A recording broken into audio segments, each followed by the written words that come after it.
제가 또 대화와 충돌의 갈림길에선 한반도라는 주제로 긴급 대담을 마련했습니다. 정세가 또 정세니만큼. 그래서 두 분의 전문가분들을 모였습니다. 나름 전문가라고 다들 주장을 하시고 또 이분들 외에는 또 정세에 관련해서 얘기하실 분이 또 별로 없는 것 같더라고요. 그래서 두 분을 모셨는데 우선 각각 소개를 좀 부탁드리겠습니다. 우리 정욱식 대표님부터. 예. 네, 반갑습니다. 평화네트워크에서 일하고 있는 정욱식입니다. 뭐 제 스스로 전문가다라고 얘기한 적은 별로 없는 것 같은데, 예, 또 사회자께서 그렇게 소개를 해주시니까 오늘 어떻게 전문가 코스프레를 해야 될 텐데 걱정입니다. 잘 영도해 주시기 바랍니다. 그다음에 자주 보는 인물이죠. 네, NK투데이 기자로 있는 문경환입니다. 네, 기자하면서 실장이죠. 기획실장. 네. 그래서 한동안 이 한반도 정세에 관련한 얘기들은 좀 많이 하시고 또 강연도 많이 하시잖아요, 그죠? 네. 대표님도 강연 많이 다니시잖아요. 예, 뭐 가끔 막 그렇게 많지는 않고요. 네. 예, 가끔 토론회 뭐 이렇게 방송 이런 데도 많이 나오시는 것 같더라고요. 예, 가끔. 예, 그래서 오늘 이게 또 상투적인 제목일 수도 있어요. 항상 이제 3월이 되고 뭐 또 8, 9월이 되면은 전쟁 위기가 막 올라가니까 그때마다 대화와 충돌의 갈림길 한반도 뭐 이런 얘기 맨날 하는데 어쨌든 예전랑 좀 다른 것 같단 말이죠. 지금 양상이나 분위기가. 그래서 현재 이제 한반도 정세를 좀 가지고 얘기를 좀 해보자 이런 겁니다. 그래서 일단은 3월 7일부터 한미합동 군사훈련 키리즈 훈련이 이제 시작이 됐어요. 그래서 4월 말까지 이제 진행되는데 여기에 뭐 지휘소 훈련, 그다음에 야외 기동 훈련은 독수리 훈련, 또 상용 훈련이라고 하는 상륙 훈련, 뭐 이런 것들이 다 복합적으로 진행이 된다고 하는 거죠. 그래서 우선 이 훈련에 대해서 먼저 얘기를 좀 나눠볼까 하는데요. 언론에서는 타이틀이 그거요. 역대 최대 규모의 한미합동 군사훈련 이렇게 얘기하거든요. 근데 작년인가 재작년인가도 또 그런 얘기를 좀 들었던 것 같은데 어때요? 역대 최대 훈련 맞나요? 글쎄요. 그러니까 지금 한미연합사에서 발표한 거는 그러니까 뭐 주한미군 한 2만 5천 명. 네. 그다음에 이제 뭐 오키나와, 괌, 또 하와이, 미국 본토에서 한 1만 5천 명. 그래서 한 미군 한 4만 명. 그리고 한 한국군 한 30만 명 이렇게 참가한다라고 얘기하니까 일단 병력 수 자체는 최근 몇 년 사이에는 상당히 좀 커졌다라는 느낌이 들고요. 그리고 뭐 여기에 대해서 핵항모함이니 또 뭐 스텔스 구축함, 전투기, 전폭기 이런 것들이 뭐 이제 대거 투입되고 있는 상황이다 보니까 규모 자체는 좀 커진 느낌이 있습니다만, 근데 이제 과거에 이제 그 76년인가요? 그때부터 시작된 템스베트 훈련, 그러니까 이 훈련이 그러니까 75년도에 이제 헬싱키 프로세스에 의해서 유럽에서는 대규모 군사 훈련을 하기가 어려워진 이런 그 상황에서 한반도와 그 인근에서 이제 미국의 대규모의 군사 훈련을 한 적이 있었는데 그때는 듣기로는 뭐 최대 미군 20만 명까지 참가했다라고 하는 이런 어떤 기록도 있기 때문에 역대 최대 규모다라고 얘기할 수는 없을 것 같고요. 근래 최대 규모 정도. 예. 장비 면에서는 어때요? 장비 면에서는 뭐 미국이 동원할 수 있는 무기 체계는 뭐 상당히 많이 동원을 하고 있는 거죠. 예, 그러니까 뭐 B-52는 이미 왔다 간 상황이고, 뭐 B-2 스텔스 전폭기, 그다음에 F-22 뭐 이런 어떤 이제 그 미국이 자랑하는 최첨단 또 가장 강력한 공격용 무기들이 투입이 되고 있으니까 뭐 장비 면에 있어서도 과거보다는 좀 강화된 측면이 있는데요. 근데 그거는 뭐 기본적으로 이제 북한을 억제하겠다라고 하는 이런 측면도 있겠습니다만 최근 그 몇 달 사이에 또 이제 남한 내에서 핵무장론이 많이 부상하고 있지 않습니까? 그러니까 미국의 입장에서는 뭐 북한도 북한이지만 남한 내 핵무장론을 억제하겠다. 야, 우리가 이렇게 뭐 화끈한 거 갖고 있는데 굳이 너희들이 가질 필요 있겠느냐. 이런 걸 좀 과시하기 위한 성격이 좀 있다고 보여지죠. 그 제가 통일뉴스에서 봤는데요. 그렇게 표현되어 있어요. 그 장비에서는 그 본홈 리서도 많이 들어봤죠. 네, 강릉습 상륙함. 네, 세월호 사건 때 그 인근에 있었다고 해서 막 화제가 좀 됐죠. 구조 활동에 투입되고. 근데 그 상륙 강습함이 한미합동 군사훈련에 최초로 동원됐다 이렇게 표현돼 있더라고. 그래서 2014년도 그 세월호 사건 때 그 쌍용 훈련에 참가하고 나서 이제 그 인근에 서해 인근에 있다가 이제 온 거였거든요. 최초가 아니란 말이죠. 그래서 왜 그렇게 표현했는지 모르겠더라고. 상륙 강습함이 최초로 투입됐다. 그래서 이게 내륙 진격을 위한 어떤 장비로 투입된 거라 이런 뜻으로 얘기를 했는지 최초는 아니란 말이죠. 키리졸브 훈련에 처음 뭐 도입됐다 이 얘기 아닐까요? 쌍용 훈련하고 키리졸브하고 이게 그 안에 포함된 훈련 아닌가요? 기본적으로 이제 키 리졸브는 유사시에 미 증원 전력의 접수를 원활하기 위한 일종의 좀 지휘소 훈련의 성격이 강한 부분이고요. 그리고 쌍용 훈련은 말씀하신 것처럼 주로 이제 한미 해병대, 해병대가 이제 유사시에 상륙 작전을 벌이는 그런 어떤 성격이고, 뭐 독수 훈련은 아시다시피 이제 야외 기동 훈련 이렇게 돼 있어서 훈련의 성격은 조금씩 다르죠. 근데 이것이 이제 뭐 키 리졸브 기간에 할 때도 있고, 따로 떨어져서 할 때도 있고, 뭐 이제 그런 어떤 건 이제 상황에 따라 뭐 달라지고 있습니다만, 아무튼 이번에는 뭐 할 수 있는 군사 훈련을 한꺼번에 다 해서 화끈하게 무력 시위 한번 하겠다. 좀 그런 의도가 엿보이는 것 같습니다. 네. 그 강습 상륙함이 본업 리처도 말고 박서호라고 박서도 있죠. 네, 한 대 더 들어온 것 같더라고요. 그래서 그게 내륙 진격을 위한 그죠? 상륙해서 이제 진격한다 이런 용도로 쓰이는다는 말이죠. 그래서 올해 훈련 양상 아까 뭐 잠깐 말씀하셨는데 양상과 특징 예전하고 좀 다른 이런 것들을 좀 먼저 얘기를 좀 해주시겠어요? 일단 한미 연합 훈련이라고도 하고 뭐 연습이라고도 하는데 원래 이제 정확한 표현은 연습이라는 표현이 맞는 것 같고, 연습이라고 하면 이제 작전 계획에 따라서 이걸 해보는 거란 말이에요. 작전 계획을 올해 키리졸브 훈련에서 처음으로 작게 501호를 도입을 했습니다. 그러니까 작년 그 을지 프리덤 가디언 훈련 때 처음 도입을 했는데 키리졸브 훈련으로서는 이제 올해 처음 도입을 한 거고, 그래서 작게 501호를 처음 도입했다라는 게 이제 특징이다 볼 수 있겠고, 501호의 좀 핵심적인 내용 중에 하나는 이제 선제 공격, 선제 타격 이 내용이 들어있다는 거죠. 그래서 북한이 핵미사일을 사용할 징후가 포착이 되면 선제적으로 공격을 해서 핵미사일 못 쓰게 하겠다라는 게 들어있어서 이게 좀 논란이 될 수 있죠. 방어 훈련이라더니 공격 훈련 아니냐 뭐 이런 논란이 될 수 있고, 이번에 또 상륙 훈련도 강화가 돼가지고 동서해에서 뭐 동시에 상륙 훈련을 해서 뭐 평양에 최단 시간에 진입하는 걸 뭐 목표로 하고 있다 뭐 이런 이제 보도들도 나오고 있어서 좀 공격성이 좀 강화된 훈련이 아닌가 이렇게 좀 볼 수 있을 것 같습니다. 상륙 훈련은 보통 이제 포항에서 많이 했잖아요. 주로 포항에서 많이 하고요. 네. 뭐 가끔 이제 예전 같은 경우에 평택에서도 하고 그런 적이 있었습니다만.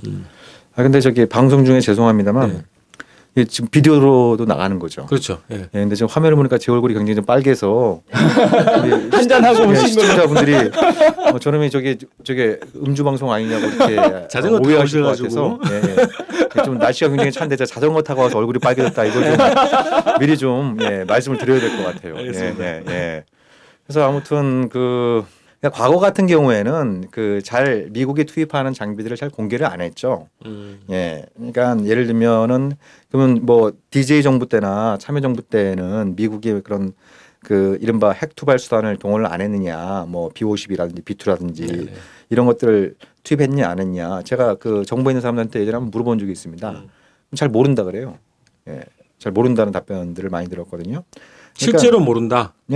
왔다 통보를 안 해주면 모르는 거죠. 쉽게 그렇죠. 말씀드리면 통보를 안 해주면 잘 모르는 경우들이 많기 때문에, 그리고 그건 굉장히 이제 고공으로 비행하는 경우들이 많기 때문에 그런 부분들을 뭐 육안으로 보고 이렇게 확인하시는 게 아니거든요, 기본적으로. 최근 들어서 이제 들어진 현상 중에 하나는 미국이 그걸 이제 공개적으로 과시를 하고 있다라고 하는 거죠. 공개적으로 이제 과시를 하고 있고, 또 언론 막 기자들도 불러다가 막 이제 보여주고 이런 어떤 이제 마치 이제 무기쇼 하듯이 이런 부분들이 있는데, 그러니까 중요한 분은 왜 그런 거냐. 미국이 대체로 과거에는 좀 전문 용어로 로우키를 유지하는 방식을 택했는데 왜 최근 몇 년 사이에는 자기들이 막 이것저것 갖고 있다라고 하는 자랑질을 해대느냐, 이런 부분들이 좀 이제 좀 과거와는 두드러지게, 뭐 규모와 성격 이런 부분들도 있겠습니다만 공개와 비공개의 차이도 과거와 좀 차이가 많이 나는 그런 부분이라고 할 수 있겠죠. 왜 그러신 것 같아요? 그러니까 이제 방금 전에 말씀드렸던 것처럼 북한을 억제한다는 부분도 있겠습니다만 최근 몇 년 사이에 한국의 핵무장론이 굉장히 많이 부상한 이런 측면들이 있는 거죠. 그러니까 뭐 2013년도에 당시 정몽준 의원 같은 경우에는 한국의 NPT에서 탈퇴해야 된다, 이런 얘기를 갖다 워싱턴에 가서 막 기자회견을 막 발표를 하고, 그리고 뭐 북한이 핵실험을 하거나 장거리 로켓을 쏘면 여론조사 해보면은 뭐 이제 한국의 핵무장 지지 여론이 막 높아지고 하니까 그걸 좀 억제해야 될 필요성들이 있는 거죠. 근데 비공개로 뭐 핵 전폭기 이런 걸 동원해서는 잘 억제가 안 되지 않습니까? 예, 그러니까 언론에서 얘기하는 것처럼 김정은이 벌벌 떨 만한 우리가 핵 투발 수단을 갖고 있으니까 굳이 너희들이 가질 필요 없다 이런 어떤 부분들을 부각시키기 위한 측면도 있다고 보여지고요. 그리고 그런 전략 무기들이잖아요. 예, 하나같이 굉장히 이제 뭐 북한만을 상대로 하는 것이 아니고 뭐 중국이나 더 나가서 러시아까지 그 겨냥한 그 상대로 하는 그런 어떤 성격의 무기이기 때문에 최근 몇 년 사이에 이제 미중 간에 특히 미국이 또 아시아 재균형 전략을 발표를 하고 이제 아시아의 군사력을 집중시키는 이런 어떤 과정에서 한반도에서 군사 훈련을 하나의 이제 좀 빌미로 삼아서 동시에 이제 좀 그 중국 또 더 나가서 러시아 이런 쪽에도 일종의 좀 메시지를 보내고자 하는 이런 측면들이 있겠죠. 자, 그다음에 이제 이게 좀 시간이 벌써 보름 이상 지났는데 굉장히 센 성명이 발표가 됐어요. 북의 이제 그 최고사령부가 중대 성명을 발표했어요. 그게 이제 2월 23일 날 발표를 했고, 그다음에 중국과 미국 간의 외무회담이 있었어요. 아마 그 다음 날로 이제 기억이 되는데 회담을 하고 이제 기자회견을 통해 가지고 한반도 문제에 대한 입장을 밝혔어요. 그래서 요 국면에 대해서 요 국면이 어떤 국면인가 약간 이제 이전하고 좀 다른 국면으로 좀 전개되고 있는 그 계기점인 것 같은데 우선은 그 북의 중대 성명 발표 내용에 대해서 한번 정리를 해주시겠어요? 예, 2월 23일 날 발표가 됐고요. 핵심적인 내용은 이제 이런 내용들이에요. 미국과 남조선 괴뢰들은 마지막 도박을 하고 있다. 뭐 이렇게 이제 표현을 했어요. 그래서 지금 하고 있는 그 키리졸브 훈련 연습 준비하는 과정에 대해서 이제 얘기를 한 건데 그때 언론에서 한참 나왔던 게 뭐냐면 참수 작전을 이번에 이제 할 거다. 이렇게 계속 얘기를 했단 말이에요. 거기에 대한 이제 반응으로 일단 나온 거다. 뭐 이렇게 배경은 볼 수 있을 것 같고 거의 모든 특수 작전 무력들이 일시에 남조선에 쓰러든 적은 일찍이 없었다. 그래서 미국의 특수부대들이 지금 한국에 막 모여들고 있다. 이렇게 이제 분석을 했어요. 그래서 지금 이 시각부터 우리 혁명 무력이 보유하고 있는 강력한 모든 전략 및 전술 타격 수단들은 이른바 참수작전과 족집게식 타격에 투입되는 적들의 특수작전 무력과 작전 장비들이 사소한 움직임이라도 보이는 경우 그를 사전에 철저히 제압하기 위한 선제적인 정의의 작전 수행에 진입할 것이다. 아마 공식적으로는 처음인 것 같은데 선제 공격을 할 수 있다라고 발표를 한 거죠. 그러면서 타격 대상을 두 단계로 분리를 해서 얘기를 했습니다. 1차 타격 대상은 동족 대결의 모략 소굴인 청와대와 반동 통치기관들이다. 그러니까 한국을 대상으로 해서 1차 공격을 하겠다. 2차 그러면서 우리의 중대 경고에도 제정신을 차리지 못하고 계속 어리석은 군사적 망동에 매달린다면 그 근원을 뭐 깡그리 쏘탕해버리기 위한 2차 타격 작전에 진입하는데 그 대상이 아시아 태평양 지역 미제 침략군의 대조선 침략 기지들과 미국 본토다라고 해서 뭐 아시아 태평양 지역이면 뭐 괌이나 하와이나 뭐 이런 데 얘기하고 미국 본토까지. 그러니까 1차로 한국 정부를 먼저 공격하고 한국 정부를 공격했는데도 계속 전쟁을 중단하지 않으면 2차로 이제 미국 본토까지 공격하겠다. 이렇게 이제 경고를 했다. 그래서 크게 이제 두 가지가 좀 인상적인데 하나는 선제 공격을 하겠다라고 처음 이제 명시를 했다는 거고 두 번째는 한국 정부를 먼저 공격하고 2차로 미국 본토를 공격하겠다. 이런 좀 청와대나 뭐 미군 기지에 대한 공격은 2013년도부터 아마 거의 매번 나왔던 것 같은데 그런 거 아닌가요? 네. 근데 단계를 좀 나눴다는 게 좀 특이하더라고요. 뭐 저는 제가 받는 느낌은요. 뭐 쉽게 이렇게 생각해서는 안 되는 문제겠습니다만 저는 상대적으로 북한이 좀 로우키를 유지하고 있다고 생각합니다. 과거의 전례에 비춰본다고 한다면 대응을 네네. 그러니까 이런 비난 성명이라든지 위협 성명은 충분히 예상했던 일이고요. 예를 들면 2013년도 같은 경우에는 안보리 제재가 결의되고 또 미국의 이제 그런 전략 자산을 동원해서 군사 훈련을 하고 이럴 때를 이렇게 돌이켜 보면은 뭐 그 정전협정 백지화 선언을 했고 또 뭐 전투 근무 태세 1호도 발령하고 그리고 뭐 김정은 위원장이 나와가지고 뭐 미 본토 타격 계획 막 이렇게 막 하기도 지도 하고 가지고 공개했죠. 예. 그 옆에 애플 컴퓨터가 있었고 네네. 비슷합니다. 네. 애플 맞네요. 네. 네, 뭐 그리고 뭐 그 서울에 있는 외국인들의 안전을 뭐 담보할 수 없으니까 떠나라. 뭐 그다음 날은 평양에 있는 외국인들 떠나라. 뭐 이런 식으로 이렇게 해서 굉장히 좀 말도 그렇고 행동 차원에서도 이제 굉장히 위기를 고조시키는 이런 모습을 보인 거에 비춰볼 때 이번에는 상당히 좀 톤다운 시키는 이런 부분들이 그 과거에 비할 때는 좀 있다라고 보여지고요. 그리고 뭐 선제 타격 운운하고 이런 부분도 과거에도 여러 차례 있었던 거죠. 그러니까 뭐 북한이 늘상 하는 얘기는 선제 타격 권리는 미국만 갖고 있는 것이 아니다. 우리도 얼마든지 할 수 있다. 이런 쪽의 얘기이고 오히려 저는 그 개인적으로 좀 북한의 최근 반응 중에서 주목한 거는 3월 4일인가요? 김정은이 그 신형 그 방사포 시험 발사 거기에 이제 뭐 이른바 현장 지도를 한다면서 이제 얘기를 몇 가지 하지 않았습니까? 예. 그 부분이 저는 좀 주목할 부분이다. 그러니까 이제 그때 이제 김정은이 뭐 남측에서 뭐 미제하고 함께 참수 작전이 체제 붕괴 이렇게 떠들면서 막 이제 얘기를 그 하면서 명시적으로 방사포라고 얘기를 하지 않았습니다만 이제 그 다양한 수단의 그 핵탄두를 탑재를 해야 되고 이거는 이제 그 항시 발사 태세를 유지를 해야 되고 그리고 필요할 경우에 이제 선제 공격할 준비도 갖추다라고 하는데 왜 굳이 그 방사포 부대에 가서 방사포 시험 사격장에 가서 그런 얘기를 한 거냐? 예? 저는 이런 부분들이 앞으로 이제 그 한반도 안보 또 평화 문제와 관련 중요한 문제겠습니다만, 그거는 북한이 방사포에 핵탄두를 장착하겠다라고 하는 의사표현으로 해석할 수가 있는 거죠. 예, 근데 방사포에 핵탄두가 장착된다고 한다면 이거는 제가 보기엔 굉장히 그 중차대한 문제가 될 수 있습니다.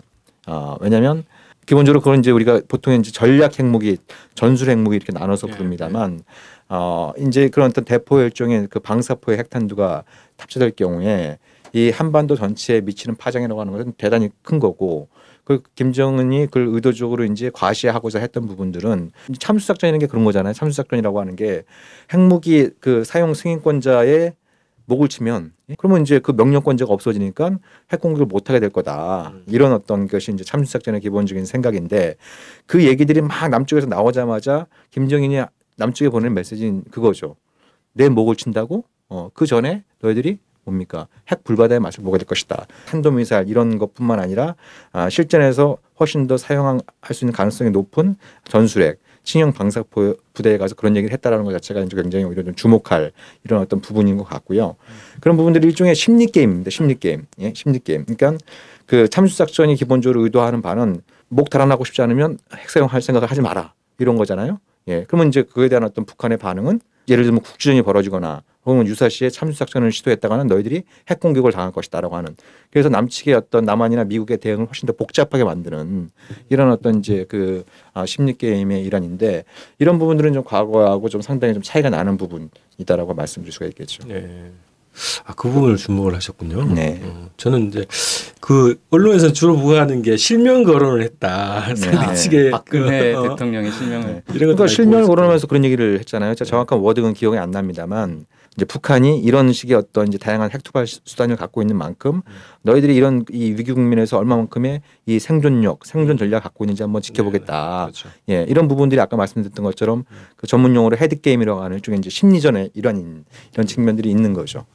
정확한 표현이 이렇게 돼요. 선멸의 포문을 열어두고 박근혜의 생존력과 생존 방식을 지켜볼 것. 네, 그렇죠. 이제 이런 게 전형적인 이제 우리가 예를 들면 무슨 뭐 게임을 할 때 나타나는 것처럼, 그러니까 나의 의도의 어떤 모호성을 최대한, 그러니까 도대체 상대방이 무슨 생각을 갖고 있는지 모르는 상황에서 상대방한테 일격을 가할 수 있는 어떤 그런 이제 이 수단이 있게 되면 상대방이 나한테 대응하는 게 훨씬 더 복잡해질 수밖에 없는 거거든요. 예, 그러니까 이제 그런 어떤 측면에서 이런 그 발언이 나왔다고 볼 수 있는 거죠. 보면 이제 약간 미묘한 게 이번에 이제 한국도 공격하고 미국도 공격하겠다라는 건데 한국에 대해서 핵무기를 사용할 건지에 대해서 약간 애매하게 표현이 돼 있어요.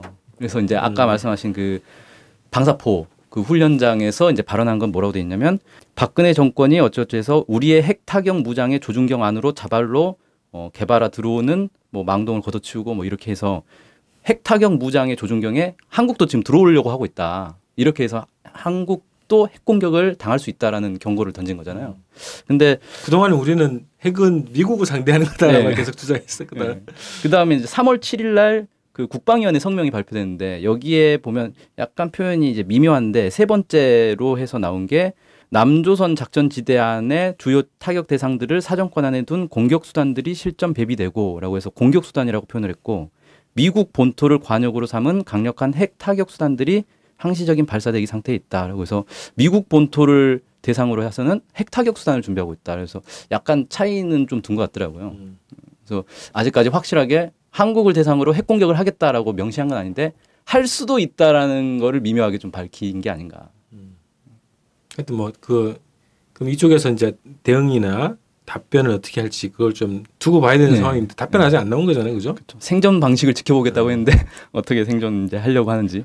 근데 이게 어떤 지금 아까 이제 말씀드렸던 이제 중대 성명이 이제 2월 23일에 발표됐는데 이게 시기를 맞춘 건지는 잘 모르겠어요. 근데 어쨌든 연이어서 중미 회담이 있고 회담 이제 발표를 했단 말이죠. 주로는 주요하게 제가 거기서는 핵심적으로는 뭐 사드 문제는 어쨌든 양국 간에 이제 이해관계를 가지고 있고 어쨌든 일정하게 뭔가 타협을 한 것 같긴 한데. 그 문제하고 그다음에 한반도 핵 문제에 대해서 비핵화와 평화협정 체결 문제를 동시에 추진하자라는 것이 중국의 입장이고 미국도 일정하게 그거를 전제 조건 좀 다르지만 일정하게 평화협정을 논의할 수 있다라는 여지를 좀 남긴 이런 걸로 좀 중요하게 기억이 되거든요. 그래서 중미회담의 그 내용에 대해서 그런 입장들이 나오는 배경 또 회담의 결과를 좀 어떻게 보시는지 한번 얘기를 들어봤으면 좋겠습니다. 중미 회담이라고 표현했습니다만 저는 이제 친미파기 때문에 네, 미중 회담으로 미중 외교장관 회담으로. 저는 박근혜 정권하고 비슷해서 친중파기 때문에. 네. 아니 뭐 서로의 차이는 인정을 또 존중을 하고. 다음부터 이제 전반적인 어떤 이제 그 올해 들어서 중요하게 세 가지가 좀 서로 사이클을 만들고 있다고 보여지는데요. 하나는 이제 그 뭐 한참 논란이 되고 있는 사드 문제가 있고. 또 하나는 이제 대북 제재 문제가 있고, 그리고 그 비핵화와 평화 협정 체결의 동시협정 협상, 그러니까 이제 뭐 그냥 간단하게 협상 문제, 이렇게 이제 제재, 사드, 협상 이 세 가지가 지금 이제 이 테이블 위에 올라온 상황이지 않습니까? 근데 이 세 가지가 지금 이 만들어내고 있는 이 상호관계가 상당히 좀 주목할 만한 이런 부분들이 있는 거죠. 그러니까 전반적으로 이제 존 케리하고 왕이 그 부장이 만나서 대충 이제 일단 일종의 쇼부를 친 거는 사드는 톤다운하겠다. 대신 제재를 업해라. 대북 제재를 업해라. 그래서 미국의 사드 톤다운과 중국의 그 대북 제재 업을 주고받는 이런 형태의 것이 좀 있는 것이고, 그리고 협상은 상당히 좀 애매모호한.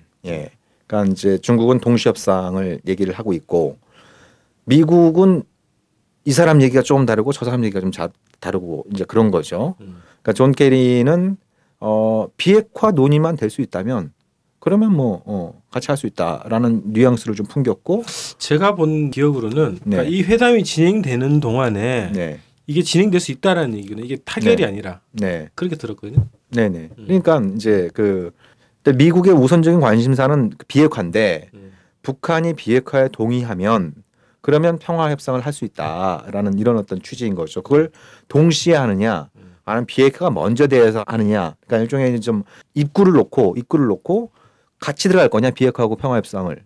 그럼 이제 중국은 같이 들어가야 된다라는 입장이고, 미국은 일단 비핵화가 먼저 문화로 들어와야, 그래야 이제 그 평화 협정을 이제 나중 선념으로 받아들이겠다. 뭐 이런 어떤 정도의 이제 생각을 갖고 있는 거죠. 그래서 이제 이런 부분은 미중 간에 명확하게 정리가 된 것 같지는 않아요. 왜냐하면 미국은 뭐 미국 일각에서는 그거 뭐 같이 해도 괜찮지 않겠어 이런 생각을 가질 법한데, 문제는 지금 청와대에 계신 분이 워낙 지금 그 굉장히 경로한 상태이기 때문에 여기에다 대고 비핵화하고 평화협정을 같이 하자 그러면 아마 지금 백악관에 있는 분도 청와대에 있는 분한테 배신자로 낙인 찍힐 수 있는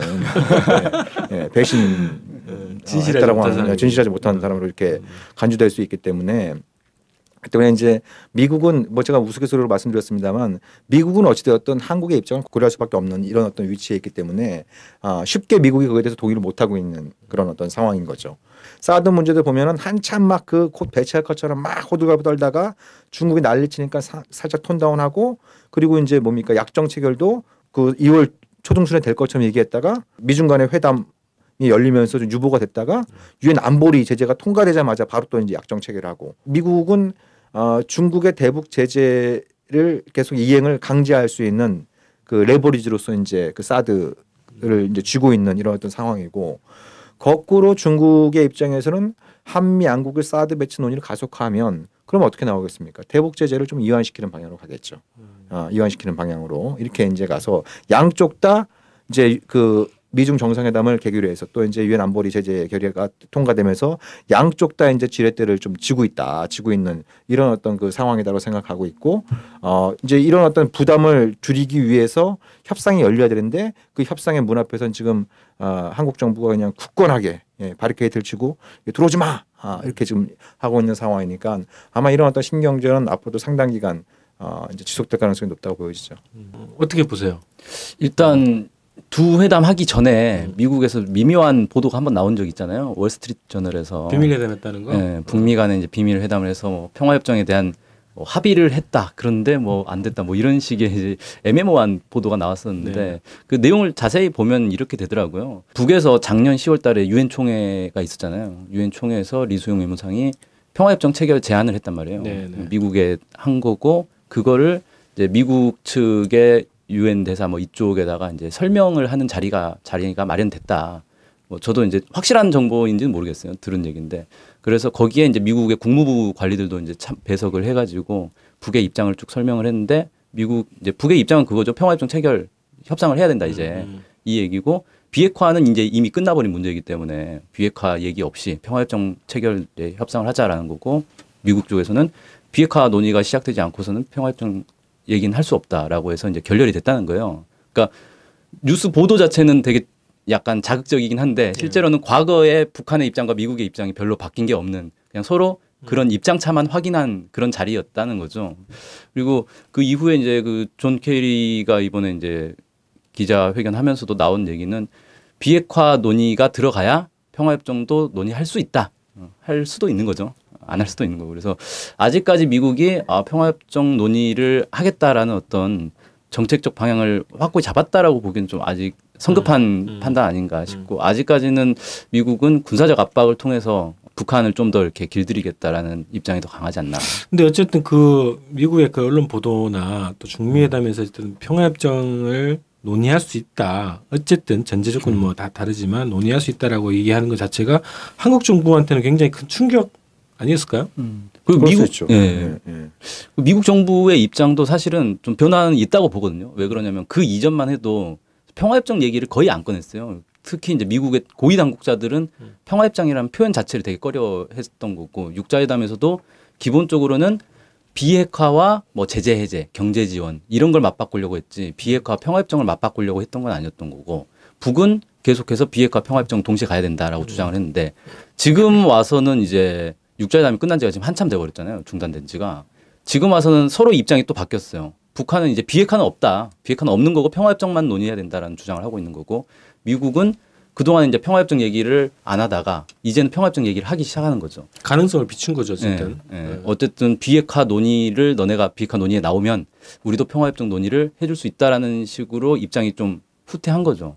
그걸 이제 중국이 이제 양쪽의 어떤 절충 둘 다 동시에 해자라고 이제 중재를 하려고 하는 모습이고 그래서 약간의 입장 변화들은 보인다는 건 확인이 되는 것 같습니다. 그런데 공을 들였던 미국하고 그다음에 공을 들였던 중국에서 어쨌든 평화협정 얘기가 이제 나오는 상황이란 말이죠. 특히나 중국 자체는 공식적으로 아예 이제 그걸 강하게 입장을 밝히고 회담에까지 이제 제기를 했단 말이에요. 그래서 그런 상황 자체가 한국 정부에서는 굉장히 곤혹스러운 상황이었을 것 같은데. 근데 일정도 자신감을 갖고 있는 것 같아요. 예, 그 박근혜 정부에서 그런 어떤 뭐 평화협정 논의가 그 단기간 내에 뭐 시작된다라든지 뭐 지금 제재 모드에서 대화 모드로 바뀐다든지 이런 것들은 이제 한국이 충분히 그런 컨트롤할 수 있다라고 하는 자신감을 갖고 있는 것 같고 그건 제가 보기엔 상당 부분 또 그런 근거들이 있다라고 보여집니다. 그런 이제 한국을 만만하게 보시면 안 됩니다. 일각에서는 미중 간에 이게 뭐 타협이 되면 뭐 비핵화하고 평화협정 논의가 시작될 수 있을 것처럼 기대감을 표하는 부분들이 있습니다만 박근혜 정부가 뭘 하게 할 수 있는 힘은 별로 없습니다만 뭘 못하게 할 수 있는 힘은 또 강하게 갖고 있습니다. 그렇기 때문에 이게 결코 쉽지 않은 문제이고 그리고 그 미국의 그 평화협정 관련해서 약간의 어떤 좀 이제 최근 몇 년 사이 좀 흐름들을 살짝 좀 짚어볼 필요가 있다고 생각합니다. 이건 뭐 이제 제 개인적인 경험일 수도 있겠습니다만 제가 2004년도에 크리스토퍼 힐 그때 주한 미국 대사이자 육자회담 수석 대표를 만났을 때 한국에서 만나셨어요? 예. 이제 미국 떠나기 전에 만났을 때 이제 제가 그런 질문 던진 적이 있습니다. 북한이 핵을 포기하면 미국이 북한하고 평화협정을 체결할 의사가 있다고 얘기를 했는데 그러면 그건 미국이 평화협정에 서명할 때 그거는 미 합중국 이름으로 하는 거냐 아니면 유엔 사령부 사령관 명의로 하는 거냐. 왜냐하면 정전협정에는 아시다시피 이제 그 클라크 유엔 사령관 이름으로 서명을 했단 말이죠. 예, 그래서 이제 제가 이제 그런 질문을 던졌는데 그때 크리스토퍼 힐이 답변이 잘 명확하게 답변하기 좀 어렵다고 그러면서 고민을 안 해본 거예요. 예, 그 미국 정부에서 검토가 필요하다라고 얘기를 했습니다. 미국 정부에서 검토가 필요한 문제다. 그래서 1년 후에 제가 그 미국 국무부에 그 갔을 때 또 다시 만난 적이 있습니다. 네, 네. 2005년도에 그래서 1년 전에 내가 한 질문 기억나냐? 그러니까 기억난다는 겁니다. 그래서 어떻게 미국 정부에서 결론이 났냐? 그러니까 결론이 났답니다. 네. 결론이 뭐냐 하니까 미 합중국 이름으로 서명할 의사가 있다라고 얘기를 했습니다. 네. 이건 공개적인 자리에서 이건 처음이었습니다.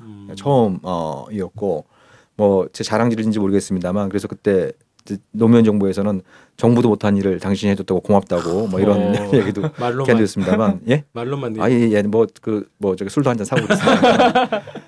그 제가 그걸 보면서 굉장히 놀랐던 게 뭐냐면 그때가 2004년 2005년이면 네. 정전협정이 체결된 지 50년이 넘었거든요. 근데 가장 기본적인 문제조차도 미국이 정리를 안 하고 있다는 거에도 상당히 의아했습니다. 아 얘네들이 정말 평화협정에 관심이 없구나. 관심이 있으면 가장 기본적으로 누구 이름으로 서명할지 정도는 정해놓고 있어야 되는 거 아니에요. 예?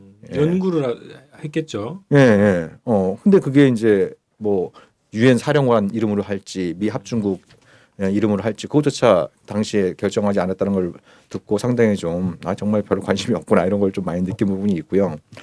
그리고 그 제가 생각할 때 평화협정 관련해서 미국 그 고위 관료에서 입에서 나온 가장 전향적인 발언은 2009년 초에 이제 오바마 행정부가 출범한 직후에 힐러리 클린턴 당시 이제 국무장관이었죠. 지금은 뭐 유력한 미국 차기 대통령 후보로 거론되고 있습니다만 이 사람이 뭐라고 했냐면 북한이 핵폐기를 할 준비가 되어 있다면 미국은 평화협정을 체결하고 북미 관계를 정상화하고 대규모 경제 지원을 할 의사가 있다 이렇게 얘기를 한 적이 있습니다. 중요한 건 뭐냐면 북한이 핵을 폐기한다면이 아니고 is prepared to 그러니까 핵 폐기를 준비한다면이라는 표현을 썼어요. 예, 그래서 굉장히 주목할 만한 표현이다. 왜냐하면 그 전까지 부시 행정부는 핵 폐기가 완료돼야 평화협정을 체결한다는 입장을 갖고 있었던 거거든요. 근데 그건 이제 분명히 이제 뉘앙스가 확연히 달라진 거였죠. 예. 그래서 저는 그때 굉장히 그 중요한 어떤 메시지인 부분이고 이거를 갖다가 그 한국이나 북한이 어떻게 이걸 캐치하느냐 이런 부분이 중요하다고 생각했는데 안타깝게도 이제 뭐 그때 그 뭐 김정일이 뇌 그 관련 질환으로 쓰러져 가지고 그때 청와대에 있던 분은 김정일 죽으면 고통이랄 수 있다 이런 흡수통일론에 사로잡혀 있는 상황이었고 그래서 뭐 그때 뭐 무슨 뭐 작게 502군이 막 그래가지고 북한 급변 사태 시 그 한미연합군이 북한에 들어가서 뭐 북한을 접수하는 뭐 이런 계획들이 이제 공공연히 얘기되고 또 그건 북한에 반발해서 또 장거리를 높게 쏘고 그 뒤에서 또 뭐 핵실험하고 이러면서 그 초기 계획이 무산돼 버린 겁니다. 초기 계획이 무산돼 버린 이런 어떤 사례가 있거든요. 그래서 저는 비핵화 평화협정 논의가 시작되면 좋겠습니다만 단기적으로 특히 지금 청와대 주인이 바뀌지 않으면 이건 현실적으로 좀 굉장히 좀 어려운 부분이 있다. 그렇지만 그 얘기를 했던 당사자가 미국의 이제 차기 대통령이 되면 그런 의사가 있든 없든 우리가 진짜 평화협정이 중요하다고 생각하는 사람들은 2009년에 당신이 그렇게 얘기를 했다. 그러면 준비된다면 게 정확히 어떤 의미이고 예를 들면 이제 비핵화 과정이 진전이 있으면 평화협정을 체결하고 그리고 그걸 또 이제 비핵화를 완료시키는데 추동력을 부여하는 이런 어떤 방식의 협상이 가능한지 이런 부분들에 대해서 우리가 좀 집중적으로 제기할 필요도 있기 때문에 그 최근에 미국에서 뭐 이제 이 평화협정 얘기 나오는 게 결코 새로운 것만은 아니다. 라는 이런 어떤 관점을 우리가 가질 필요가 있겠죠. 그 아까 이제 청와대의 그 힘이 네. 뭔가를 못하게 할 수 있는 힘이 있다고 하시는데 구체적으로 어떤 방식으로 그게 작동이 됩니까? 미국이 예를 들면 북미 평화협정 논의를 시작할 수는 없잖아요. 그러니까 한국을 제외하고 네네. 북미 평화협정 논의를 시작할 수는 없단 말이죠. 예. 그럼 한국이 안 하겠다. 비핵화가 우선이다. 그럼 한국을 제외하고 미국이 옛날에 뭐 제네바에서 북한하고 만날 때처럼 그렇게 양자 다른 문제도 아니고 무슨 양자 간 관계 개선 문제라든지 이런 문제를 논의하는 것도 아니고 한국이 굉장히 중요한 당사자라고 미국이 오랫동안 얘기해왔던 이 평화협정 문제에 대해서 한국을 배제하고 평화협정 논의를 시작할 수 있느냐 제가 보기엔 절대 할 수 없습니다. 의사타진 해볼 수 있겠죠. 북한하고 뭐 의사타진 해볼 수 있겠습니다만 실질적으로 평화협정 체결을 위한 회담에 한국이 배제된 상태에서 할 수 없는 이런 어떤 부분들이 있는 것이고 그리고 그런 어떤 부분들은 미국 내부에서 상당히 부담으로 작용을 하겠죠. 더군다나 지금 이제 대선도 이제 앞두고 있는 상황에서 미국의 이제 매파들을 볼 때는 이란과도 뭐 언제 화해하고 쿠바하고도 관계 정상화하고 이제 나머지 악의 축인 북한하고도 하겠다고 예? 이런 식으로 이렇게 이제 좀 외교적인 공세를 취하는데 그것도 이제 완전히 비핵화가 전제된 것도 아니고 비핵화와 평화협정을 이제 동시에 진행한다든지 그것도 한국을 배제한 상태에서 한다든지 이건 미국 내부적으로 상당히 정치적으로 부담이 따를 수밖에 없는 일이기 때문에 쉽게 갈 수 없다라고 보는 거죠. 그럼 어떻게 생각하십니까? 실질적으로 그럴 판 자체가 이 정치 자체가 그렇게 갈 가능성은 없는가? 북미 간에? 가능성이야 뭐 0%는 아니겠죠. 네. 0%는 아니겠고 과거에 이제 북미 직접 양자회담 하듯이 할 수는 있겠는데 지금으로서는 사실 이제 미국 입장에서 박근혜 정부가 여기에 동의를 안 해주면 상당히 어려운 건 사실이고 그만큼 절박한 상황이 되면 모르겠는데 예를 들어서 진짜 이제 뭐 핵전쟁의 직전까지 온다거나 뭐 그런 식으로 해서 94년도 때도 사실 뭐 전쟁 위기가 한참 있을 때 이제 북미가 양자 접촉하고 그랬었잖아요. 그래서 그런 정도의 어떤 위기감이 들지 않는 이상은 미국이 독자적으로 나서려고는 하지는 않겠죠. 웬만하면 한미를 같이 가야 미국 입장에서도 자기 그 힘이 더 커지는 거니까 뭐 그런 효과는 있을 것 같습니다. 그 지금 사드 국면에 일단 사드 관련해서는 한국 정부가 완전히 뭐 패착에 빠져있다 이제 이런 평가가 좀 있단 말이죠. 네. 그래서 중미회담에서 논의했던 그 결과에 비춰봤을 때 한국 정부, 한국의 이제 뭐랄까 외교 상황이라 그럴까요? 처지를 어떻게 평가할 수 있을까요? 마사지 잘하는 것 같아요. 청와대나 마사지를 잘한다라고 하는 건 무슨 말씀이냐면, 그러니까 이제 그 청와대 쪽의 설명 그거 아닙니까? 한국에 선제적으로 개성공단 문도 닫고 사드 논의도 불붙이고, 그러니까 이 예상하지 못한 예상을 훨씬 뛰어넘는 유엔 안보리 대북 제재가 나왔고, 지금 중국도 적극적으로 대북 제재에 동참하고 있는 거 아니냐. 그러니까 한국이 사드 이 배치를 협상 카드함으로써 중국이 대북 제재 관련해서 이런 식으로 이제 마사지를 하는 거죠. 마사지를 이렇게 하면서 자기 합리화를 이제 하고 있는 이런 어떤 그 상황에 있는 것이고 제가 생각에 가장 중요한 분수령은 아마 3월 말 4월 초가 되지 않을까 싶습니다. 그때 이제 워싱턴에서 해관보 정상회의가 열리거든요. 예. 그러니까 지난번에 이제 그 왕이 외교부장이 미국 갔을 때 재미난 풍경이 하나 있었죠. 이제 백악관에 가서 수전 라이스 국가안보 보좌관하고 이렇게 이제 그 안보리 제재를 놓고 막판 그 회담을 하고 있는데 갑자기 오바마 대통령이 딱 나타나가지고 한마디 물어봤죠. 이번 해관보 정상회의에 시진핑 오는 거지? 이렇게 물어봤어요. 왕이한테. 명확한 답을 안 줬습니다. 왕이가. 그러니까 이게 뭐냐면 해관보 정상회의는 오바마가 만든 거예요.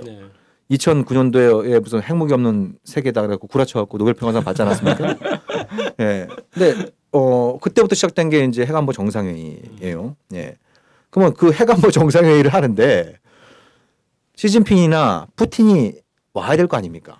예? 미국 다음으로 중요한 어떤 핵 국가들이 러시아하고 중국인데 이들 나라가 와야 될 거 아니에요. 그렇잖아요? 예. 근데 이들 나라는 아직 명확한 답을 안 주고 있어요. 뭐 계속 다가오고 있는데 그거는 이제 중국이 협상 카드화 하는 거죠. 너희들이 예를 들면 사드도 배치하고 한국에 사드도 배치하고 시진핑도 그 미국에 가고 두 마리 토끼는 잡을 수 없다. 예. 이런 쪽으로 이제 직접적으로 그런 얘기를 하던 하지 않던 중국이 갖고 있는 우려를 미국이 얼마나 그 성의를 갖고 해소해 주는지 한번 지켜보겠다라는 이런 생각을 갖고 있는 거죠. 그러면 이제 중국의 입장에서는 시진핑의 방미가 아주 중요한 카드가 되는 겁니다. 그러니까 시진핑이 안 가버리면 시진핑도 안 가고 푸틴까지 안 가버리면 해관보 정상회의는 그 하나만 한 회의가 돼버리는 거죠. 그것도 임기 마지막 해에 열리는 아주 중요한 오바마 입장에서는 그걸 하나의 업적으로 삼고 싶지 않겠어요? 근데 가장 중요한 두 나라에서 안 온다 그러면 이거 아주 골치 아파지는 이런 상황이니까 그러면 이제 중국 입장에서 이걸 카드화하면서 야 우리 그 바쁜 그 국가 주석이 가는데 최소한 너희들이 좀 뭐 성의 표시를 해야 되는 거 아니냐? 그럼 성의 표시가 뭔데? 그러면 그건 너희들이 좀 한국을 설득해가지고 예를 들면 북한은 내가 맡을게. 지금 현재까지 북한이 비핵화와 평화협정 그 동시협상에 대해서 명확한 답을 안 주고 있죠. 그렇죠. 예, 명확한 답을 안 주고 있단 말이죠. 예, 간을 보고 있는 거죠. 어떻게 보면 북한은. 그러면 중국에서는 그러겠죠. 내가 북한을 설득하겠다. 미국 너희들이 한국을 설득해라. 뭐 어리고 달라든지 해서 최소한 지금 이제 군사 훈련도 많이 가고 이제 제재도 하고 했으니까 이제 좀 대화 국면으로 바꿔야 되는데 그런 어떤 좀 미국의 그런 노력 없는 상태에서 우리의 국가 주석이 가는 게 말이 되느냐. 예? 이런 식으로 나올 수 있다는 겁니다. 예, 이런 식으로 나올 수 있는 부분들이 있는 거고. 그러면 거기엔 또 박근혜 대통령도 가잖아요. 박근혜 대통령 무조건 가겠죠. 예? 예. 그러면 그런 어떤 미중 간의 그런 그 시진핑의 방미를 놓고 무슨 얘기가 오가는지 이런 부분들이 이제 굉장히 좀 중요한 이런 부분이고. 근데 제 느낌상으로는 설사 시진핑의 방미를 조건으로 미국이 박근혜 정부를 좀 적극적으로 설득해 보겠다라고 이렇게 하더라도 설득하기는 쉽지 않다. 박근혜 대통령을 설득하기는 쉽지 않다. 이런 생각이 드는 거죠. 설득이 안 될 것 같은데 저는 아예 네. 어떻게든 이 상황이 어떻게든 굴러가든 한국 정부 입장은 변할 것 같지는 않아요. 네. 그런 상황인 것 같죠. 네. 뭐 더 얘기하실 거 있어요? 이번 과정에서 사실 저는 이제 한국 정부가 손해를 많이 봤다. 이렇게 결론을 낼 수 있죠. 결산을 딱 하자 보면 일단 뭐 개성공단 폐쇄로 우리 경제가 일단 타격을 받은 거잖아요. 정부가 손해 본 게 아니죠. 네. 기업이 손해 본 거다. 그러니까 기업과 그 근로자들 그렇죠. 예, 그 가족들이 손해를 보는 거죠. 그러니까 이게 보면은 왜 이제 개성공단 폐쇄 발표했을 때 왜 자해적인 조치를 취하냐 그런 얘기를 많이 했잖아요. 그렇죠. 예? 자해적인 조치를 왜 취하느냐 이렇게. 근데 청와대나 정부의 입장에서는 전혀 그런 게 아닙니다. 그 집권 여당 입장에서는 마찬가지예요. 예? 그걸 통해서 자기들은 손해볼 거 없습니다. 냉정히 보면 분리가 됐네. 예, 예. 국가와 정부가. 예, 그러니까 정부와 어떻게 보면 이제 그 국민이 분리된 상황에 있는 거죠. 오히려 그 폐쇄 조치 발표함으로써 박근혜 대통령의 지지율은 올라갔잖아요. 그렇죠? 단호한 조치를 취해서 한 3~4% 지지율이 올라가고, 그렇죠? 사드 배치 추진하겠다니까 또 지지율이 올라가고, 그렇잖아요. 그걸 통해서 기업들이나 국민들은 피해보는 사람들이 있겠지만 정권 입장에서 피해보는 거 아니죠. 예, 예. 자해가 아니었네요. 그러니까 정권과 뭐 주민을 분리해야 된다는 얘기를 갖다가 저희 북한에 되고 많이 하는데, 그러니까 이게 정말 그 우리가 이게 웃으면서 하기가 참 이게 울 수도 없고 웃을 수 없는 이런 현실인 게 뭐냐면 결정하는 주체와 그 결정에 따른 피해를 보는 사람들이 달라지고 있는 거예요. 예. 그러니까 이 정치의 기본적인 옛날에 뭐 정치학 언론이라는 데서 강조하는 정치인의 책임 윤리를 찾아보기 힘들어지고 있다는 겁니다. 예. 결정하는 사람들은 어떻게 보면 정치적인 이익을 얻어가게 되고 그에 따른 피해는 엉뚱한 사람들이 보고 있는 거고. 예. 이런 어떤 부분들이 제가 보기에는 굉장히 이제 좀 지금 이게 단순히 그러니까 이게 지금 한반도 평화 문제가 단순히 어떤 남북 관계 차원의 문제, 뭐 전쟁을 막는 문제, 평화를 구축하는 문제 이런 차원의 문제도 있겠습니다만 이게 국내 정치적으로 이게 이용되는 이런 어떤 경향들이 강해지면서 뭐 실제로 그런 어떤 전쟁 위기나 이런 것들을 통해서 닥치는 그 리스크도 커집니다만 정부의 잘못된 정책 결정으로 인해서 피해보는 국민들이 좀 늘어나고 있는 셈이 되는 거죠. 용어를 좀 수정해야 되겠네 이제. 국민 뭐 피해 정책, 뭐 국민 파괴 정책, 뭐 이런 식으로 자해 정책이라고 하기는 어렵네. 지금 들어보니까 복잡해졌죠. 네. 아무튼 정권 입장에서는 손해 볼 게 없었는지 모르겠지만 국가 입장에서는 사실 손해를 많이 본 거고 특히 좀 재밌는 게 이제 한중 관계가 되게 미묘해져 버렸잖아요. 원래 박근혜 정부 들어서서 이 대중 외교에 상당히 이제 신경을 많이 썼다 이렇게 평가를 하고 있었고 그래서 뭐 한미 관계가 소원해지는 거 아니냐 뭐 이런 이제 일각에서는 그런 이제 우려까지 나올 정도로 중국에 대한 외교 신경을 많이 썼는데. 이번 과정에서 사드 배치에 대해서 적극적으로 이제 막 매달리면서 오히려 이제 중국의 심기를 건드리는 꼴이 돼버렸고 그래서 좀 극단적인 표현까지 나왔잖아요. 중국에서 사드가 배치되면 뭐 한국도 전쟁 대상이 되는 거고 뭐 이런 식의 뭐 한국은 뭐 식민지다 뭐 이런 식의 이제 표현까지 나오고 그런 정도로 한중 관계가 이제 좀 과거에 한참 막 공들일 때 그 공이 이제 다 날아가 버린 거 아니냐 뭐 이렇게 좀 중국도 한국 정부를 굉장히 공을 많이 들였고 한국 정부도 중국에 대해서 공을 많이 들였는데 그렇죠. 한국 정부는 개의치 않는 것 같은데 그렇죠? 좀 손해 보더라도 아까 말씀하신 대로 보면 자기가 손해 보는 거 아니니까. 네. 그 구조가 있었군요. 그러니까 많은 사람들이 그 걱정하잖아요. 저렇게 하다가 진짜 사드 배치를 강행을 해가지고 중국하고 관계가 소원해졌을 때. 한국 경제에 이제 미치는 영향이 얼마나 크겠냐. 네. 예전에 왜 중국하고 일본 사이에 센카쿠 열도 두고 한참 분쟁할 때 중국에서 히토류 수출 중단 발표하자마자 하루 만에 일본이 100기를 들였지 않습니까? 그렇죠. 네. 그런 식으로 만약에 이제 중국이 한국에 대해서 기분 나쁘다, 무역 보복을 해버렸을 때 한국 경제가 입을 피해는 막대할 수 있는 예전에 그 마늘 파동이 있었다더라고요. 그 네, 중국산 마늘. 김대중 정부터였죠. 그랬나요? 그 관세를 매겼다가 중국에서 뭐 보복을 해가지고 그 전자제품에 대한 수입을 확 줄이는 방식으로 해가지고 곧바로 타결했다고 그러대요. 네. 네. 그래서 이것도 이제 결국은 정부는 피해를 안 볼 수도 있지만 국민들이 피해를 볼 수 있는 그런 구조군요. 자, 이 한국 정부 외교에 대한 평가를 좀 다시 해봐야겠습니다. 용어도 좀 바꾸고. 자, 이제 마무리 좀 가야 될 것 같은데 한반도 위기 구조 이게 해마다 반복되고 이게 위기의 강도 더 심해지지 않는가 싶거든요. 그래서 이런 위기 구조의 해법을 또 찾아야 되니까 그 얘기를 좀 해봤으면 좋겠습니다. 충돌 위기가 쭉 뭐 상시적으로 있어 왔는데 요거에 대해서 간략하게 좀 충돌의 역사 그거에 대해서 좀 설명을 좀 부탁드릴게요.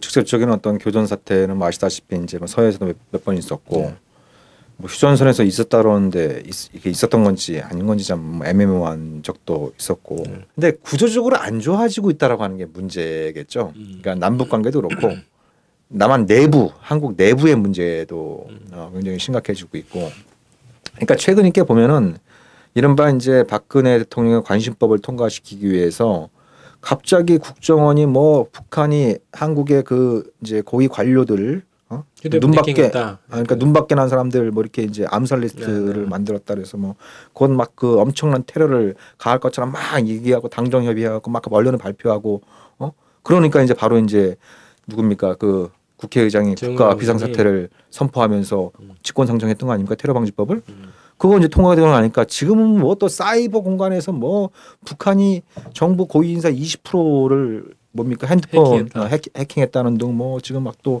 사이버 테러입을 한껏 막 또 이제 부풀리고 있고 그러니까 또 이제 뭐 지금 또 새누리당에서는 국회의장이 이것도 직권상정해서 빨리 처리해야 된다. 아주 이게 뻔한 게임을 갖다 계속 반복하고 있는 이런 어떤 상황이잖아요. 근데 사실 이런 것들은 굉장히 좀 대응하기 쉽지 않은 게 북한이 테러를 가할지 안 가할지 모르는 일이잖아요, 사실. 예? 모르는 일인데. 그러니까 예를 들면 우리가 방송하고 있습니다만 이 천장이 안 무너진다고 누가 보장하겠습니까? 그죠? 예. 보장 못 합니다. 예. 그죠? 제가 자전거 타고 많이 왔다 갔다 하는데 거기서 사고 나지 말라는 보장을 누가 하겠습니까? 예. 그런 것들은 항상 있는데 근데 우리가 그런 이제 그런 어떤 위협을 얘기할 때 그래서 강조하는 게 합리성이잖아요. 합리성. 그리고 그런 문제를 제기할 때 어떤 근거를 갖고 있느냐. 근데 근거 제시는 거의 없어요.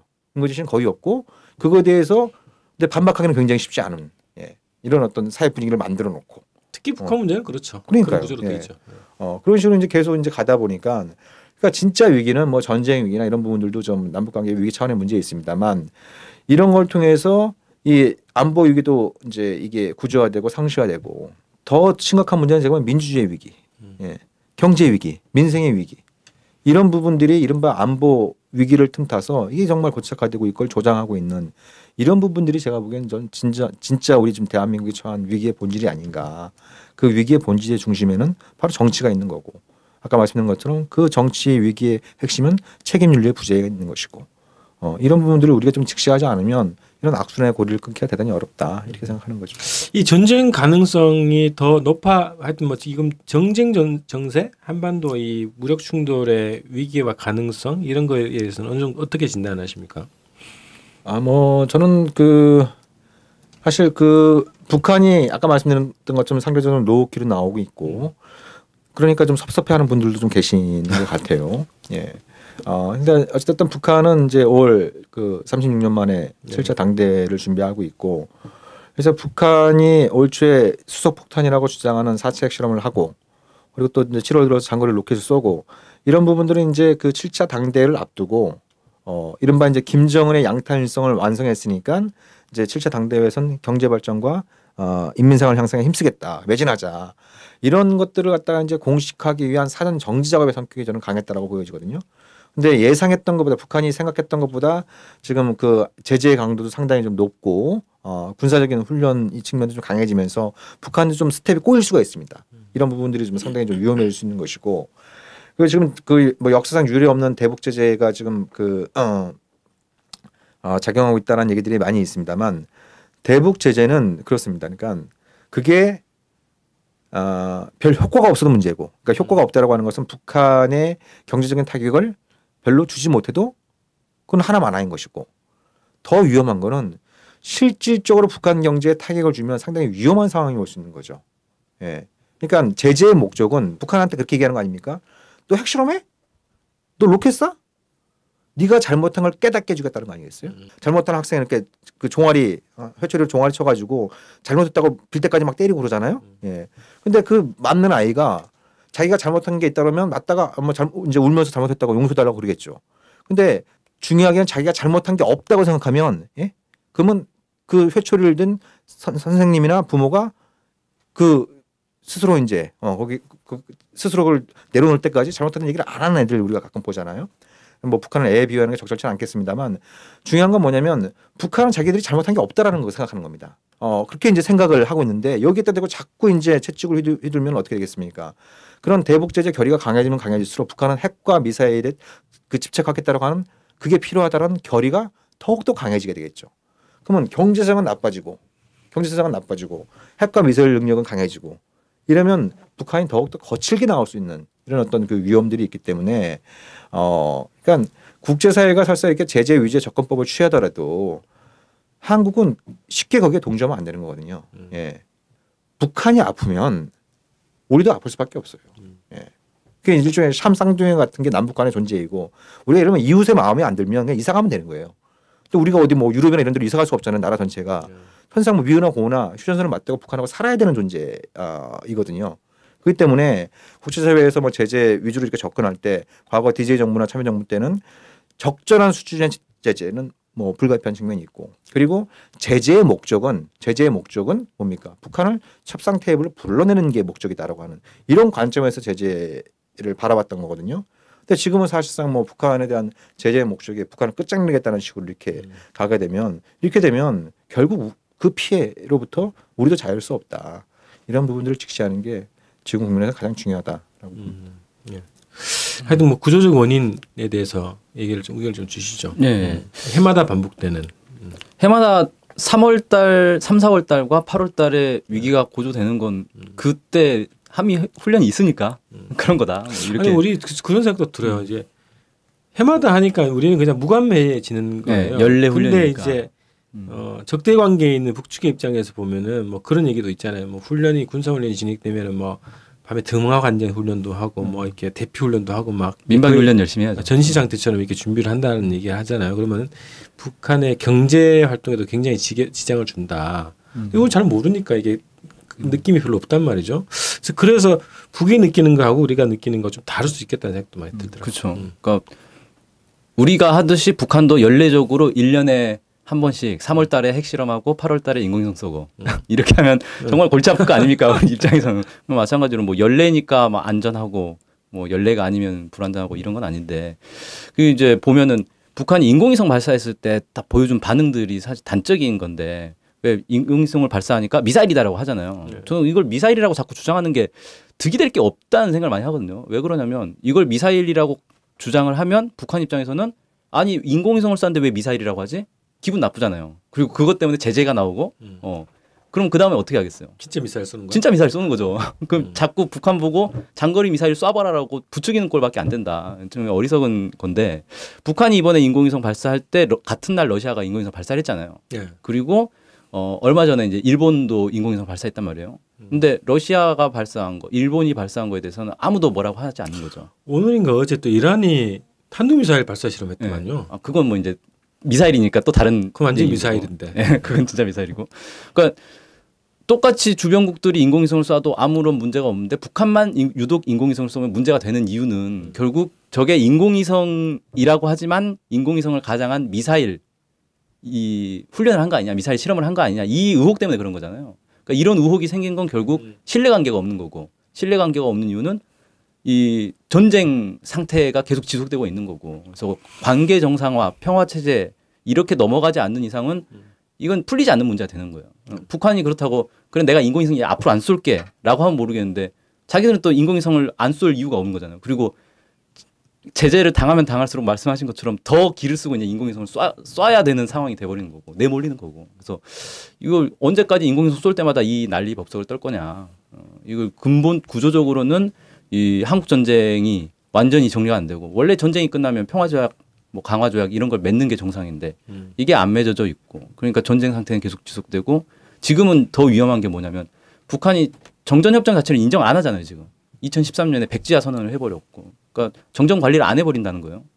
그럼 이건 어떻게 어떤 방식으로 충돌이 발생할지도 모르는 상황이 됐고 아주 불안정한 상황이 됐다 이렇게 볼 수가 있겠고 이걸 해결하는 게 구조적으로 좀 푸는 문제 아닌가. 그리고 이제 아까 전쟁 위험이 더 높아진 거냐라고 이제 말씀하셨는데 저는 전쟁 가능성은 더 낮아졌다고 봐요. 오히려 왜냐하면 핵이 생기면 생길수록 전쟁 가능성은 더 낮아지는 게 정상인 거고. 근데 문제는 역사적으로 봤을 때는. 네. 근데 문제는 그렇다고 해서 전쟁 가능성이 0이 된 건 아니란 말이죠.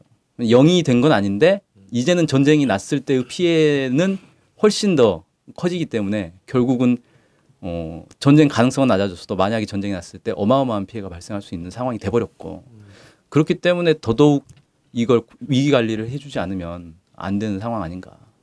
북미 간에도 관계는 뉴욕에서 그 대표부끼리의 채널 유액 채널 말고 남북 간의 채널도 지금 다 끊어진 상황으로 봐야 되겠죠.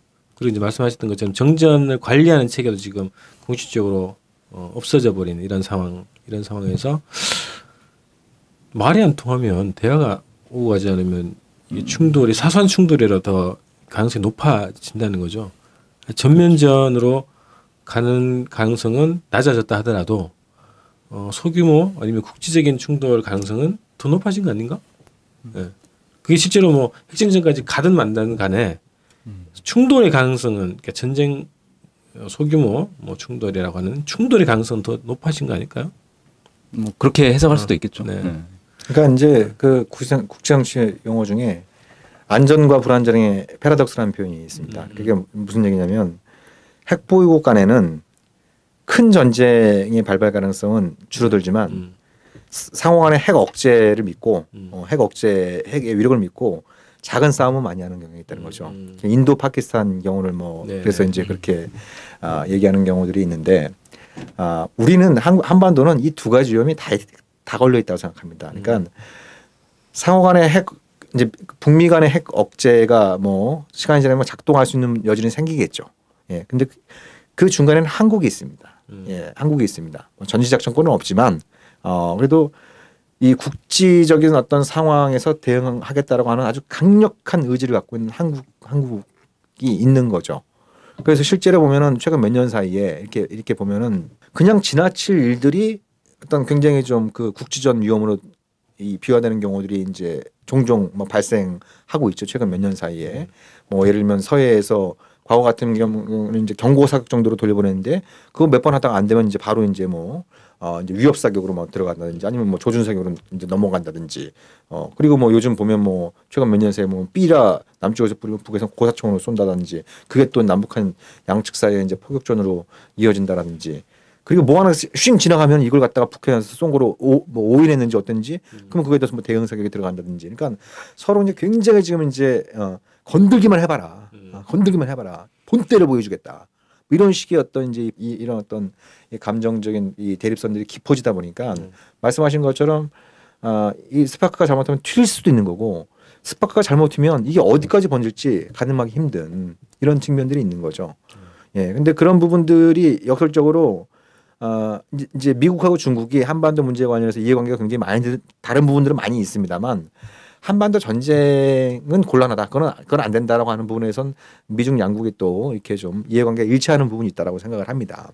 특히 이제 한국이 좀 이제 이명박 정부 또 박근혜 정부 이렇게 들어서 북한에 대해서 좀 과잉 대응하는 이런 어떤 움직임들을 보이니까 그러니까 왜 이제 미국이 그 노무현 정부 때는 예를 들면 전시작전권 빨리 가져가라 막 이렇게 했다가 입장이 조금씩 바뀌고 있는 걸 우리가 이제 볼 수 있단 말이죠. 그럼 뭐 한국이 좀 저기 연기하자라고 이렇게 제안한 측면도 있습니다만 전시작전권을 미국이 계속 갖고 있어야 한국의 이제 과잉 대응을 좀 그 컨트롤할 수 있다라는 이런 어떤 판단들도 있는 거고 그리고 이제 몇 년 전에 만들어진 한미 국지도발 대비 계획이라는 것도 뭐 언론에서는 이제 북한이 국지도발하면 이제 한미 양국이 그냥 다 같이 때려 부시는 것처럼 이렇게 얘기를 합니다만 실제 내용은 전면전뿐만 아니라 국지전 상황에서도 한국군의 어떤 움직임을 갖다가 미국이 좀 견제하겠다라고 하는 그런 의도들이 반영되어 있는 거거든요. 그래서 이게 참 이게 정말 어쩌다 이 지경이 된 건지 예. 오히려 이제 남북한이 싸울 것 같으면 미중 양국이 그걸 뜯어말리게 되는 이런 어떤 부분들이 그 재현되고 있는 게 참으로 좀 안타까운 현실인 것 같습니다. 지금 당장 약간 이제 그 한국 정치 결국은 이제 정치에서 한국 정부가 어쨌든 뭐 평화지향적인 정부로 교체되는 것이 이제 가장 중요하다고 이제 말씀하시는데 지금 아직 임기가 남았지 않습니까? 불가능해도. 네. 그래서 네.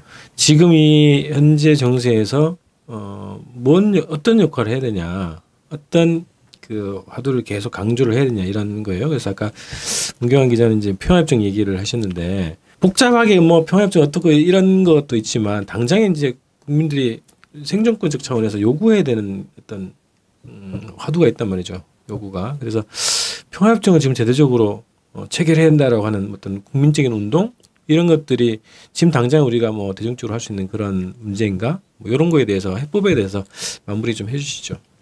그 평화협정 문제는 사실 구조적인 문제라서 뭐 올해 안에 뭐 박근혜 정부 임기 안에 뭐 이렇게 얘기해서 될 문제는 아니고 사실은 논의 구조 사실 매우 복잡한 거고 지금 당장 우리가 해야 되는 거는 남북 간의 대화 채널을 다시 복원하는 게 가장 핵심이 아닌가 이런 생각이 들거든요. 그래서 대화 채널이 일단 있어야 뭔가 얘기가 되는 건데 이번에도 한미 키리졸브 연합훈련 하는데 북측에 통보를 어떻게 했는지 아시죠? 스피커로 했다면서요? 네, 그냥 확성기 가지고 판문점에서 우리 훈련한다 이렇게 통보를 한단 말이에요. 일방적으로 그냥 통보하는 건데 이런 식으로 해가지고 사소한 충돌도 국지전으로 이어질 수 있는 위험한 상황인 거고 이걸 극복하기 위해서는 대화 채널을 반드시 살려야 되는데 그동안 이제 대화 채널로 가장 유용했던 게 개성공단이었다는 거예요. 개성공단에 북측이 상조했으니까 언제든지 개성공단에 우리가 들어가면 정부 관계자 개성공단 들어가면 북한하고 정부 간 협상을 할 수 있는 거거든요. 뭐 물밑 접촉이든 공개적인 뭐 회담이든. 그래서 개성공단을 다시 살리는 게 필요하고 근데 이제 사실 개성공단 다시 살리는 게 매우 어려워져 버렸어요. 네, 개성공단 남쪽에서 전면 중단을 선언하니까 북쪽에서 아예 폐쇄로 받아버린 거 아닙니까? 그래서 개성공단을 다시 살리기 위한 회담 제의라도 해야 되는 거 아니냐. 그렇게 해서 일단 남북 간의 대화를 통해서 이 지금 매우 심각한 위기 국면을 풀기 위한 노력을 해야 되는 거고 그런 노력을 하라는 여론이 생겨야 되는 거죠 사실. 대화로 풀어라 이 문제를. 뭐 제재와 압박, 군사훈련 이런 걸로 풀 수가 없다. 더 상황을 악화시킨다. 이런 여론을 만드는 게 지금 가장 중요한 게 아닌가. 저는 작년 8월 25일처럼 어쨌든 그 고위급 접촉을 했잖아요. 네. 그래서 어쨌든 위기를 넘겼는데 그 참가했던 이제 북측에 김한건 돌아가셨잖아요. 그 후임으로 이제 김영철 전 국장이 정찰총국장이 이제 왔단 말이죠. 그러면 그런 지금 공식적인 채널이 끊어진 상황에서는 고위급 채널을 다시 긴급하게 열어서 대화를 하고 이제 해법을 좀 찾아가야 될 것 같은데 또 이게 제재 대상으로 선정을 해버렸네 남쪽 정부가 특히 턱 찍어가지고 김영철 지금 통전부장 뭐 권한대행인가 하여튼 뭐 그런 역할 하시는 것 같은데 그래서 그것도 저는 지금 딱 드는 생각은 그거거든요. 우선 그 채널을 좀 긴급하게 제한해서 복원시켜야 되지 않겠나 이런 생각이 든단 말이죠. 해법을 어떻게 보십니까? 글쎄요, 해법이 없는 게 아니죠.